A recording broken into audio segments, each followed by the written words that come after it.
Welcome to Hope in the Ordinary with Tiff. Today, I want to share something a little more casual with y'all.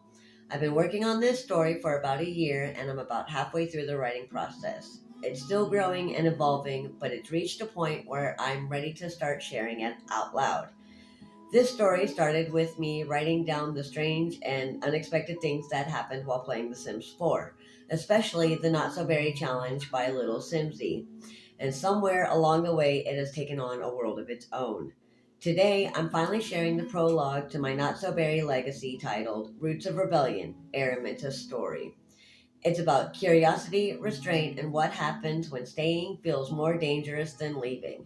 Thanks for being here, and if you enjoyed the story and want to hear more, feel free to like and subscribe. I may keep on reading. Okay, let's begin. Araminta Unbury was born on an early, crisp spring morning in Willow Creek, the only child of Hiram and Verity Unbury, a modest, bookish couple known for their quiet lives and conservative values. Willow Creek was a town where moss draped oak lined cobble streets, music spilled from corner cafes like confetti on the breeze, and ghost stories clung to the humid night air. But inside the unburied household, the lively pulse of the town stopped cold at the door. Hiram tended the family's agricultural plot on the town's outskirts, land that had been in the Unbury family longer than anyone could quite remember, coaxing rows of vegetables and fruit trees from the soil with patient, calloused hands. He sold his harvest at the bustling Willow Creek market, a stone's throw from the riverfront, more out of habit than necessity. Verity, meanwhile, wrangled numbers and balanced ledgers in the back office of a starch colored accounting firm that quietly handled the finances of half the town. She knew where every dollar went and, more importantly, where it should stay. They prized practicality over play, logic over laughter, and modesty over ambition. To them, emotions were liabilities, and chasing wild dreams or falling for Willow Creek's intoxicating charm was for fools. But from the very start, Araminta knew she was different. School was where Araminta truly came alive, sharp witted, endlessly curious, and just a little too clever for her own good. She excelled in science and math, but even in the early grades, curiosity had a habit of tipping into trouble. By fourth grade, she had learned exactly how far she could push before someone noticed. That was when the experiment stopped being accidental.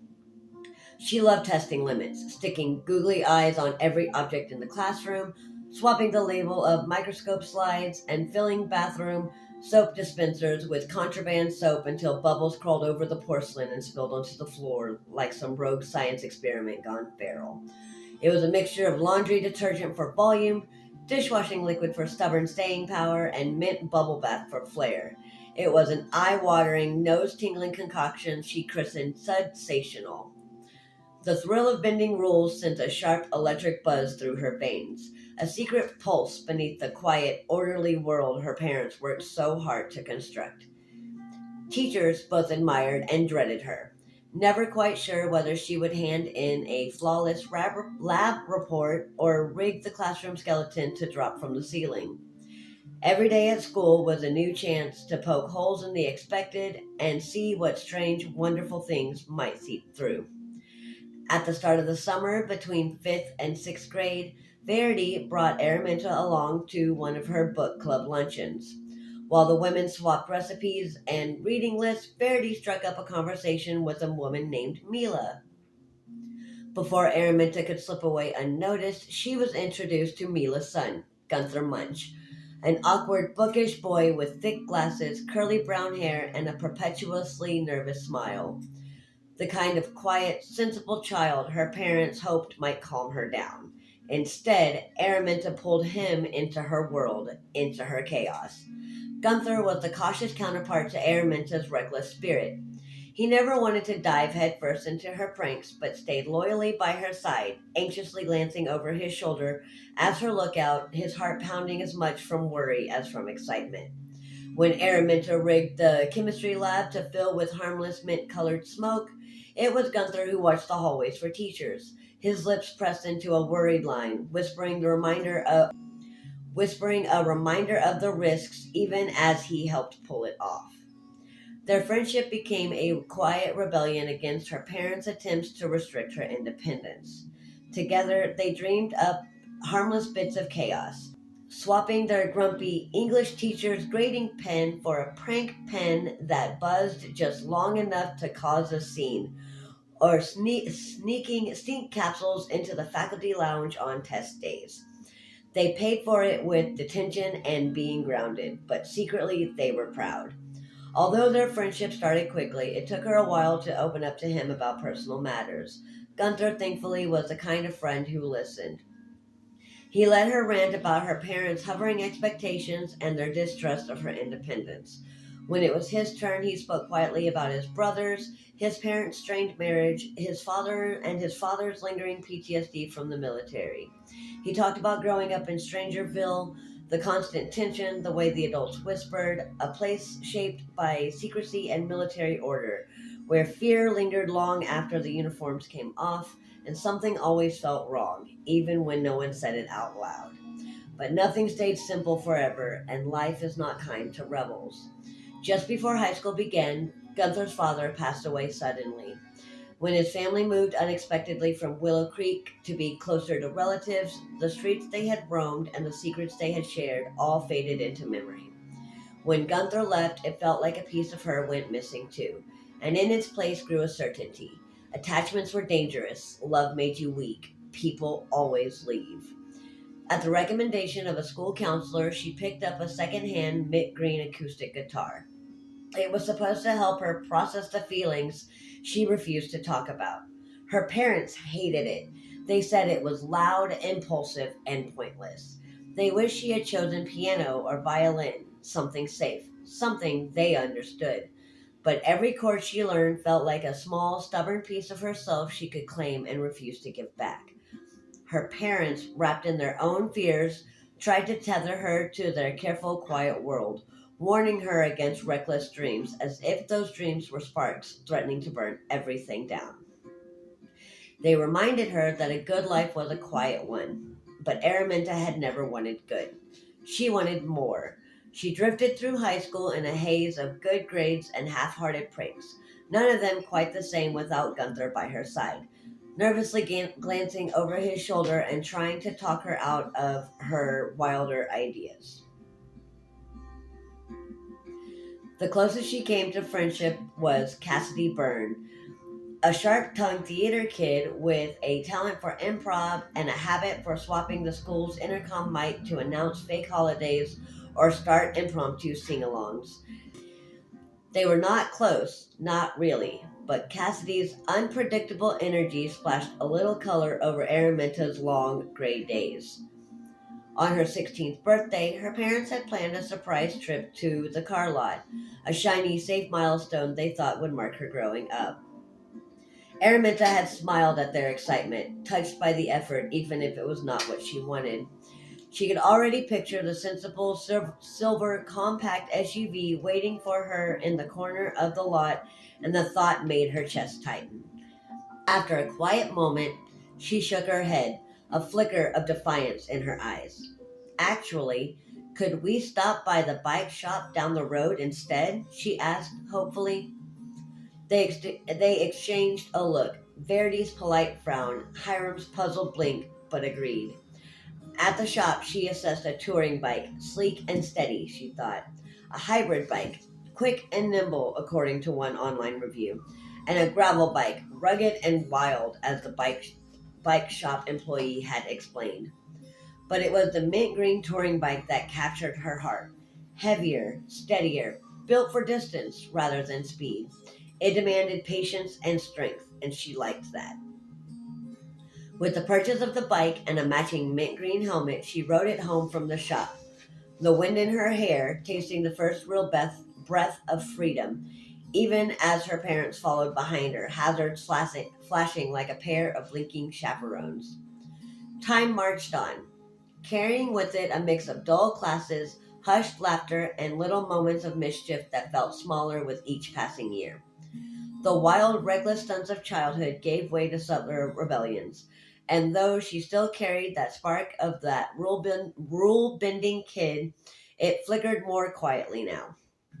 On senior day, Cassidy and Araminta snuck into the school early and pulled off a prank that barely raised eyebrows, filling the teacher's lounge with dozens of helium balloons, each scribbled with half inside jokes, harmless roasts of the faculty, and one or two anonymous confessions. The 2 dozen balloons bobbed and swayed against the stained ceiling tiles, their strings tangling in lazy vines. It wasn't much, not compared to the chaos she once dreamed of unleashing, but for a fleeting moment, watching the balloons drift lazily while Mrs. Kern shrieked about safety hazards, Araminta felt a flicker of the girl she used to be. It was a small, bright defiance in a world that seemed increasingly determined to wear down her edges. A few weeks before graduation, on one of her restless after curfew bike rides through town, Araminta ducked into the 24-hour laundromat to dodge a sudden rainstorm. The place smelled like stale detergent and cheap dryer sheets, the hum of ancient machines filling the quiet. She was not sure why she stopped to glance at the bulletin board by the door. Maybe boredom. Her phone was on low battery.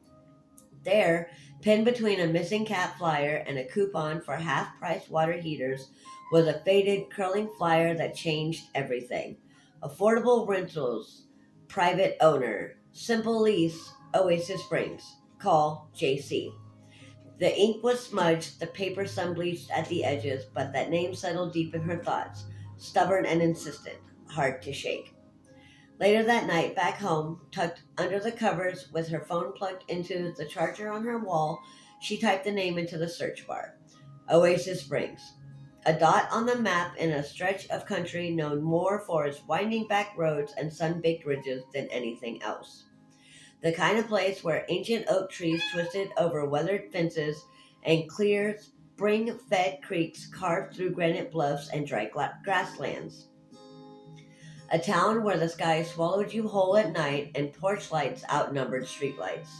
The photos showed leaning water towers, old diners with flickering neon, and fields painted with wildflowers every spring. Not much else.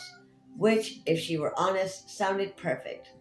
A place far enough to start over, yet close enough she could reach it on 2 wheels if she were stubborn enough. Which, of course, she absolutely was.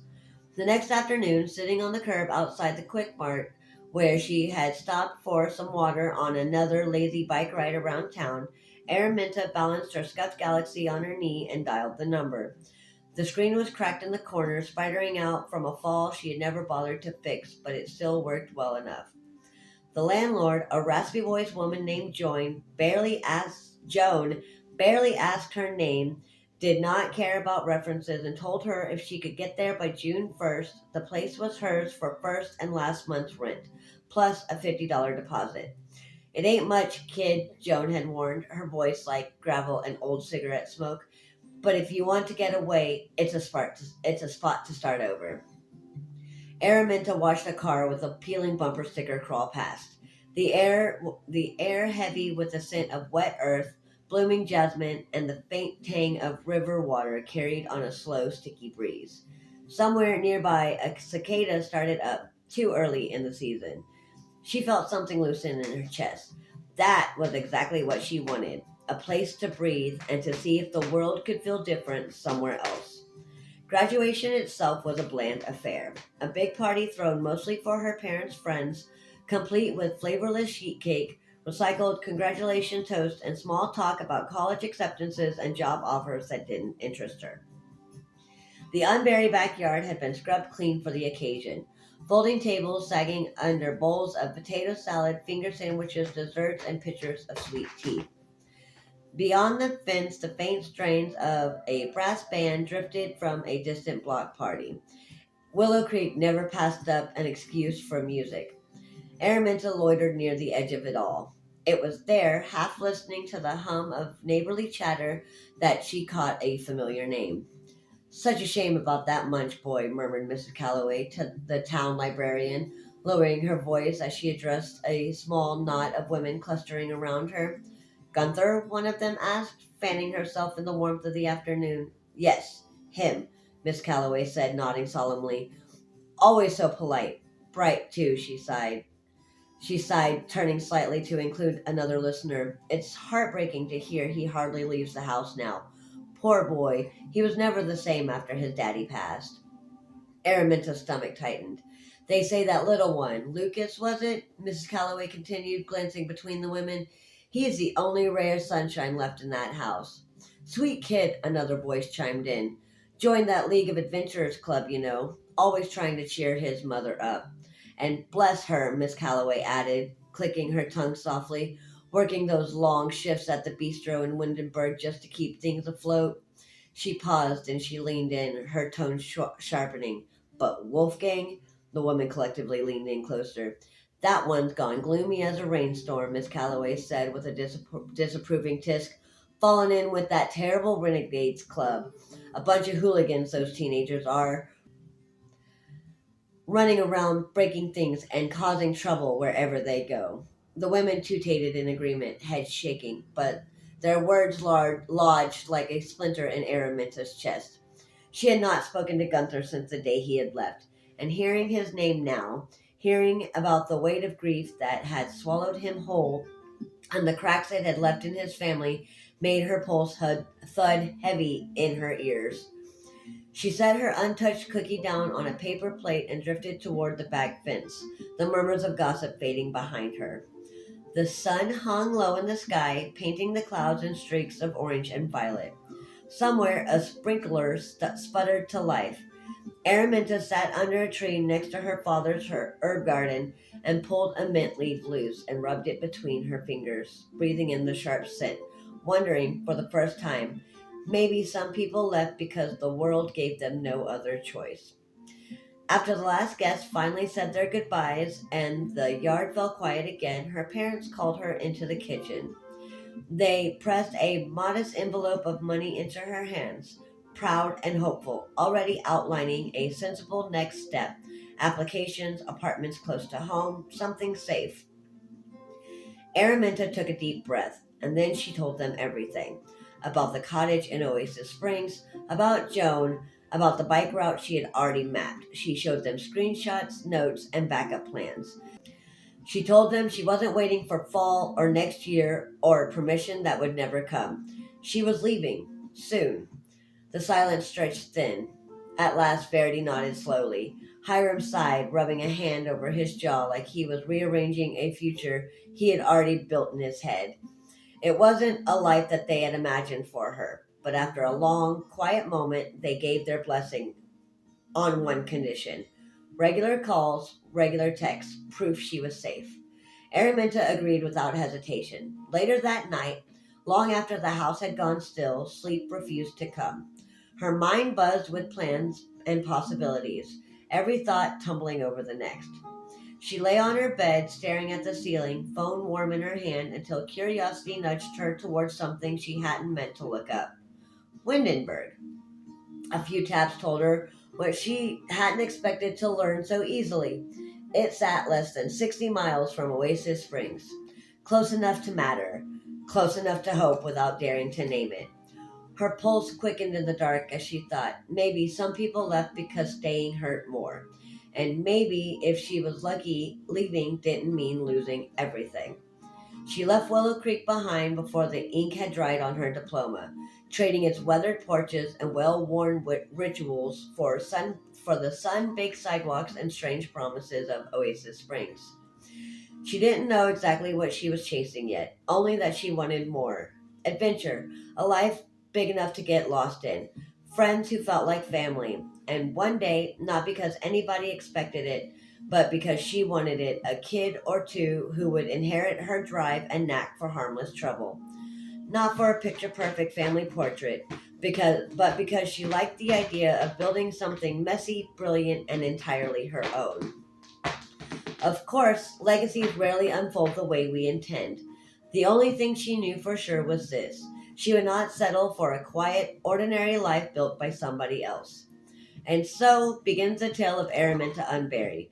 Born from rebellion, fueled by reckless curiosity and about to stumble headfirst into the strangest chapter of her life yet.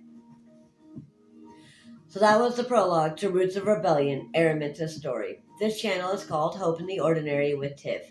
And alongside this story, I also share biblical reflections, videos about faith, grace, and finding meaning in the middle of everyday life. If either of those resonate with you, I'm really glad you are here. Until next time, take care and keep finding hope in the ordinary.